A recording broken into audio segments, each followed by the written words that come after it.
नमस्कार, मैं हूं आपके साथ मयंक। देखिए, ईरान से आखिरकार वो खबर आ ही गई जिसको लेकर पहले तमाम तरह के कयास लगाए जा रहे थे और फिर अब ये खबर सामने आ गई है और अब इसमें किसी बात का कोई शक नहीं रहा।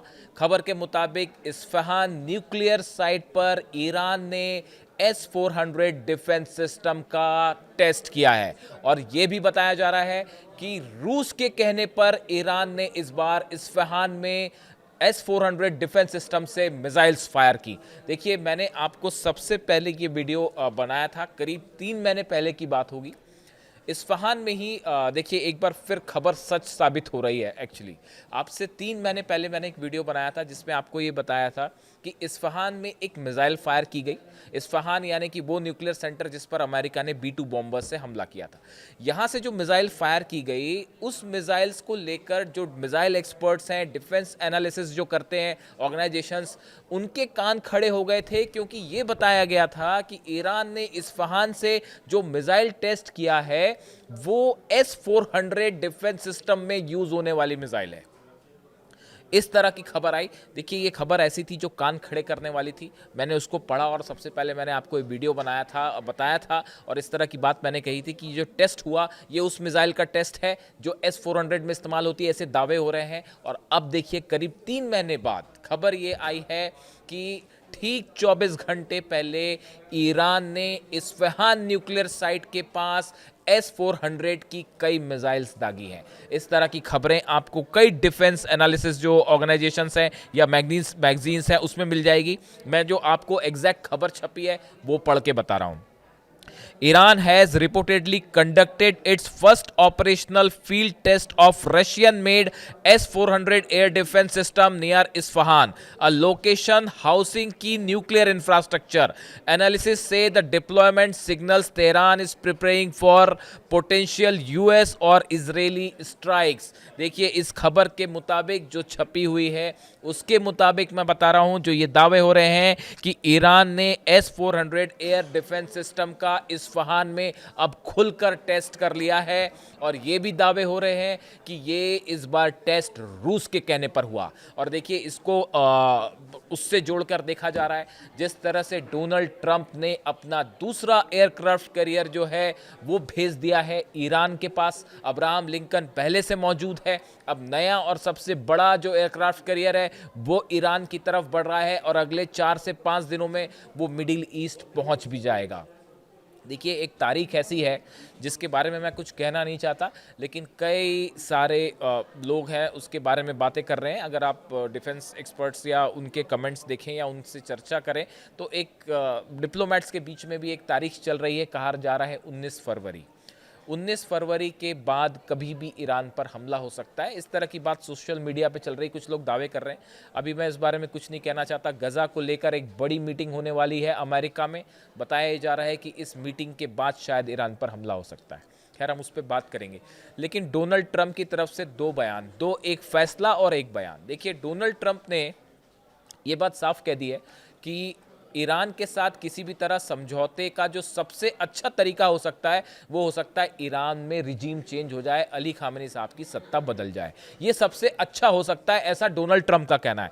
देखिए, मैं आपको बार बार कह रहा हूं, मैं पिछले कई महीनों से जब से मैंने वीडियो बनाए, मैंने हमेशा ये बात करी कि ईरान का न्यूक्लियर जो मटेरियल है, यूरेनियम जो है, वो असली टॉक का मुद्दा नहीं है।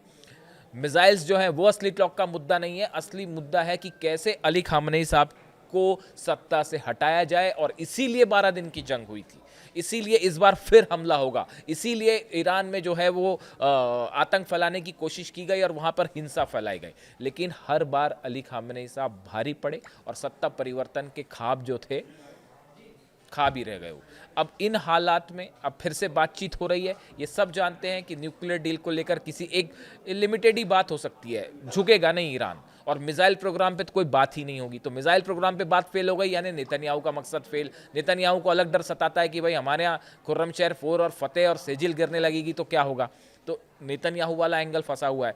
डोनाल्ड ट्रंप न्यूक्लियर बातचीत वाली जहाँ तक सवाल है तो उसको लेकर कई सारी चीज़ें हैं जो इतना आसान नहीं है। इस्फहान में और नतांज में इस तरह की खबरें हैं कि ईरान ने सीमेंट की कई लेयर बना दी हैं अपने ही न्यूक्लियर साइट के ऊपर। अब वो यूरेनियम है नहीं है, कहाँ है, कोई न्यूक्लियर वेपन है, इसकी जानकारी निकालना अब बेहद मुश्किल है। और बंकर बस्टर बॉम्ब्स की भी एक लिमिट होती है। अब वो क्या, आप खुद सोचिए कि आप तबाह करोगे, क्या तबाह करोगे? आप ईरान पर हमला करोगे, ईरान जवाब देगा, वो तो एक अलग बात है ही, वो तो पूरे आपके बेसिस भी निशाने पे हैं, इजराइल भी निशाने पे हैं, वो तो नुकसान होएगा ही होगा। लेकिन आप ईरान पे क्या हमला करेंगे और कहां हमला करेंगे जब यही नहीं पता यूरेनियम कहां है? 400 केजी यूरेनियम जो है, एनरिच्ड यूरेनियम, वो कहां है किसी को नहीं पता। तो आप कहां हमला करेंगे? उससे क्या होगा हमला करने से? रिजीम चेंज तो नहीं होने वाली। आप अली खामने साहब को टारगेट करेंगे, उसका नतीजा क्या होगा वो भी सोचना पड़ेगा आपको। तो ऐसे बड़ी सारी चीज़ें हैं जो एक इस ओर इशारा कर रही हैं कि एक बड़ी जंग। और देखिए अमेरिका ने, जो मैं आपको फैसले की बात कर रहा था, पहली बात तो डोनाल्ड ट्रंप का ये बयान कि रिजीम चेंज सबसे अच्छा ऑप्शन है। दूसरी बात, वो अपना सबसे बड़ा एयरक्राफ्ट कैरियर भेज रहे हैं। और तीसरी बात कि अब ये साफ हो चुका है कि अमेरिका मिडिल ईस्ट में एक ऐसी जंग की तैयारी कर रहा है जो कई महीने चल सकती है, कई महीनों तक चलने वाली जंग की तैयारी हो रही। वो इसलिए क्योंकि इस बार वो छोटा वाली जंग पॉसिबल नहीं है। ईरान ने साफ कह दिया, एक हमला करोगे तो नतीजा बड़ा होगा, और इस बार हम सीज फायर नहीं करेंगे, जंग नहीं रोकेंगे। पिछली बार तो मजबूरी थी जंग रोकना, वरना इजराइल नहीं बचता। वो डिफेंस मिसाइल्स खत्म हो गई थी जब फतेह 2 गिरना शुरू हुई, सेजिल गिरना शुरू हुई और खुर्रम शहर गिर रही थी मिसाइल्स, तो डिफेंस सिस्टम्स मिसाइल्स खत्म हो गई थी। तो अमेरिका ने वो यूनिलैटरल एक तरफा सीज फायर का ऐलान कर दिया, ईरान ने कहा चलो ठीक है खत्म करो। लेकिन अब की बार ईरान ने साफ कर दिया कि अब अगर आपने जंग शुरू की, खत्म हम करेंगे, हम रोकेंगे नहीं उसको, फिर अब उसके बाद फिर जो हो जाए। तो ईरान तैयार है। अब ऐसे में खबरें ये हैं, ये जो दूसरा एयरक्राफ्ट कैरियर आ रहा है और इसके साथ जो है 12 डिस्ट्रॉयर्स चल रहे हैं, सब मरीन्स चल रही हैं, और F-35 जेट्स और F-16 जेट्स इसमें हैं। अब ऐसे हालात में ये जो स्थिति बन रही है, उसमें उसकी देखिए एक और बड़ी वजह है कि उसकी एक बड़ी वजह जो है, ये जो इस्फहान में जो S-400 के टेस्ट वाली खबर आ रही है, वो इसलिए है, और ये भी बताया जाता है कि रूस के कहने पर ये टेस्ट किया गया। कब किया गया? जैसे ही ये खबर आई कि सेकंड एयरक्राफ्ट कैरियर रवाना हो चुका है अमेरिका से, उसके तुरंत बाद टेस्ट किया गया। डोनाल्ड ट्रंप का बयान आया रिजीम चेंज को लेकर, उसके बाद ये टेस्ट किया गया। बड़े जंग की तैयारी है, ये जैसी मैसेज आया पेंटागन से, उसके बाद ये टेस्ट किया गया और रूस के कहने पर किया गया। देखिए, बताया जा रहा है कि किसी भी तरह का ईरान पर हमला पूरे मिडिल ईस्ट में एक ऐसी जंग छेड़ेगा जिसमें रूस भी शामिल हो सकता है और चीन भी शामिल हो सकता है। खास तौर पर चाइना के शामिल होने की बात है, और रूस के तो सपोर्ट की साफ बात है। ऐसे हालात में जो बड़ा जंगी बेड़ा जमा कर रहा है अमेरिका, वो इसलिए कर रहा है कि कहीं ऐसा ना हो कि हमने ईरान पर हमला किया और बैक कर दिया रशिया ने और चीन ने। देखिए, वेनेजुएला एक अलग चीज़ थी। वेनेजुएला लैटिन अमेरिका में अमेरिका से जुड़ा हुआ देश है, वहाँ पे मामला अलग था, रूस भी दूर था, चीन भी दूर था, वो एक अलग ऑपरेशन था। अफगानिस्तान में जब जंग हुई, हमले हुए थे अमेरिका पे, अफगानिस्तान वाला जंग था ये, तो उसमें कोई काउंटर वाली सिचुएशन ही नहीं थी और उन्होंने अलकायदा को निशाना बनाया, तो अफगानिस्तान एक अलग ऑपरेशन था। इराक में भी इस तरह का जो ऑपरेशन हुआ उसमें कोई काउंटर नहीं था। लेकिन ईरान ना अफगानिस्तान है, ना इराक है और ना वेनेजुएला है। यहाँ पर हमला करने का मतलब होता है रूस भी बैक करेगा और चाइना भी बैक करेगा। ऐसे हालात में कहीं ये ना हो कि आप हमला करें और वो लेने के देने पड़ जाएं, और उसके बाद रूस भी काउंटर करे, चाइना भी काउंटर करे, और पता चला जो है वो मिडिल ईस्ट में जो है वो अमेरिका को बड़ा सेटबैक हो जाए।